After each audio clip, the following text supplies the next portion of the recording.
Hey guys, this is Android Nub and these are the best Android games of 2013 Part 5. First up is Asphalt 8 Airborne, a 3D racing game published by Gameloft. This is the 8th installment of the popular Asphalt series. So this is a racing game. It does have a pretty long single player campaign where you can play against the enemy AI, and there's also online where you can play against other people. The graphics are really good. It didn't run that good when I was playing it, but if you have a reasonably powerful device, you should be able to run this game pretty smooth. There are a lot of different cars to buy. You can upgrade your cars, and definitely worth the 99 cents. Next we have Bloodsword THD, a 3D hack and slash game published by 1QSoft. It's only for Tegra devices, and this is a really good looking hack and slash game. The graphics are really good, and so are the animations. However, this game doesn't have a story, and there really is like little to no RPG elements. There's like no items to pick up. It's a really simple game. Could use a lot more features. It feels kind of unfinished, but still a really good game if you're looking for like a kind of generic dungeon crawler. Next we have Warcom Genesis, a 3D third-person shooter published by Trinity Interactive. This game is a pretty good third-person shooter. The graphics are really good, kind of has this kind of cartoony look to it. The third-person shooter aspect is really good. It's pretty easy to shoot and aim. It kind of sucks that this game has like 4 different classes, but you have to pay to get access to 3 other classes. But there are a lot of different maps and some variety in this game. You know, missions to do. I think you can play with other players, which is cool. And yeah, it's a pretty good shooter. Free and definitely worth checking out. Next up is Zombie Ate My Friends, a 2D zombie adventure game published by Glue Mobile. This is a kind of fun little casual game. The art style is pretty nice, pretty colorful. It has turn-based combat, and you use energy to attack and do lots of stuff. It does have a story and dialogue. It does have some cutscenes. There's a lot of stages and a lot of items to get. A lot of new weapons and clothing items. It's a pretty fun little adventure game with lots of content. There's a lot to do in this game, and I think people of all ages can enjoy it. Next up is Monster Shooter 2, a 2D survival shooter published by Gameline Studios. This game is the sequel to Monster Shooter 1, and it is a pretty good game. Graphics are colorful and the game runs pretty smooth. This game has really good music. It's one of the better survival type games. There's like tons of enemies and you just kind of shoot them. There are mission objectives to do, and there are lots of different weapons to get.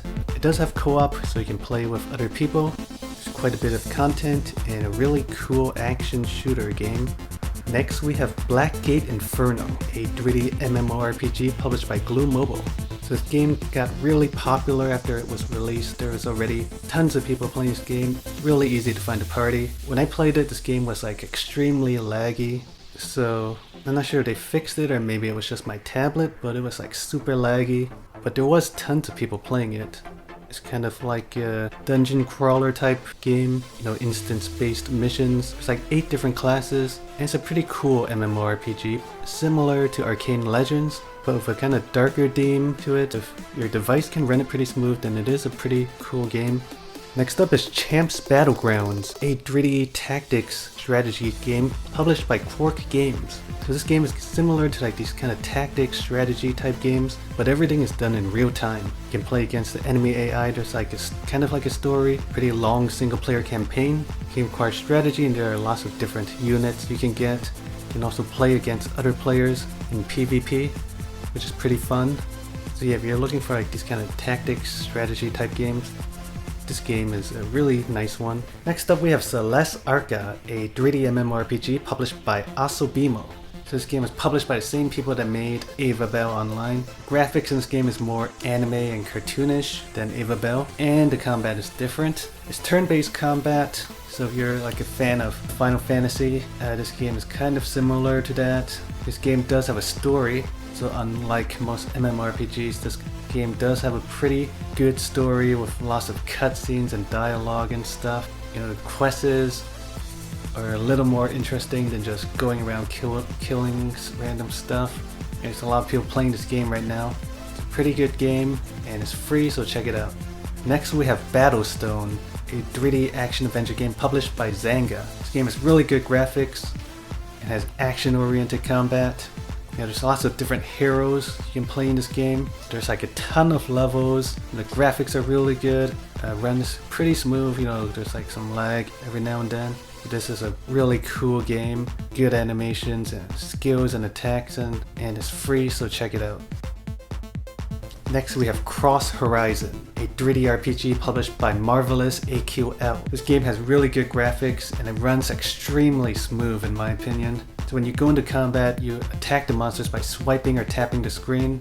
It actually works out pretty well. You do have a stamina bar, so you can't swipe non-stop. You can also block. There's quests and a story in this game. It really has that console quality feel to it. It's really good music. And overall, it's a pretty cool RPG. Next up is Bounty Arms, a 3D RPG published by Kerosene Games. This game has really good graphics and runs really good considering the type of graphics and effects that it has. There's a lot of missions, 3 different characters to play. I found the combat in this game is really nice. I could kind of use a mini-map, but overall the game is pretty good. You can shoot cool laser beams and all kinds of stuff. There's a good amount of content, there isn't too much, but it's definitely a high quality game and worth checking out. Next up is Galaxy on Fire 2 HD, a 3D space shooter RPG published by Fish Labs Entertainment. So this game is free to download on Google Play, but I think a lot of the content and stuff may require you to pay. This is like a space shooter with RPG elements. It has a good story with lots of voice acted dialogue. Combat's pretty good, though it is a little hard to aim. Graphics are really nice, and overall, if you enjoy this game, it probably is worth spending money on it to get new content and all that stuff. Next up is Riptide GP2, a 3D jet ski racing game published by Vector Unit. So like the original Riptide, this game is a jet ski racing game. It is pretty fun, really nice graphics, and plays really smoothly. There's single player where you can play against the computer opponents. There are lots of cool tricks you can do in the air. There's also online where you can play against a lot of other people online. There are different jet skis to buy, and this game is definitely worth it for racing fans. Next we have The Respondables, a 3D third-person shooter published by Zanga. The game has pretty good graphics. The graphics resembles Battlefield Heroes and Blitz Brigade. So this game has mission objectives before you start each map to get gold and experience. There's a shop where you can buy lots of different clothes and guns. So the gameplay is pretty fluid. The controls are pretty good. There's also multiplayer where you can play other people online. So overall this game is another good, free, third-person shooter. Next we have Heroes War, a 2D casual RPG published by Comtoise. This game is kind of like an RPG. It has turn-based combat. It's more of a casual game where you just do lots of different missions where you fight enemies. So you can level up your character, get new items, can unlock or buy new characters you team up with. There's kind of like a story, but it's not really good. But there's a lot to do in this game. A lot of levels to go through. There's also like dungeons. It's pretty fun and worth checking out. Next we have Bloons TD Battles, a 2D tower defense game published by Ninja Kiwi.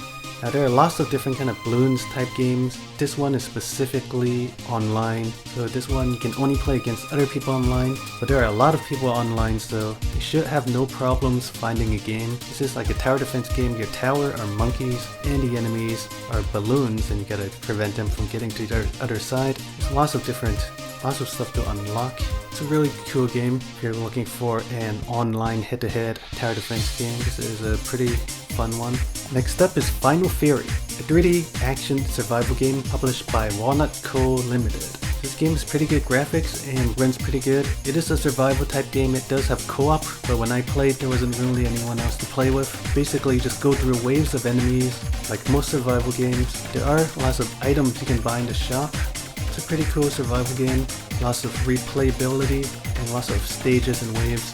Last we have Terra Monsters, a 2D pet battle game published by Social Titans. So this is a pet battle game, you have a pet and you battle other monsters in the world. The graphics kind of look like Pokemon, like when you're moving around in town, and it has a lot in common.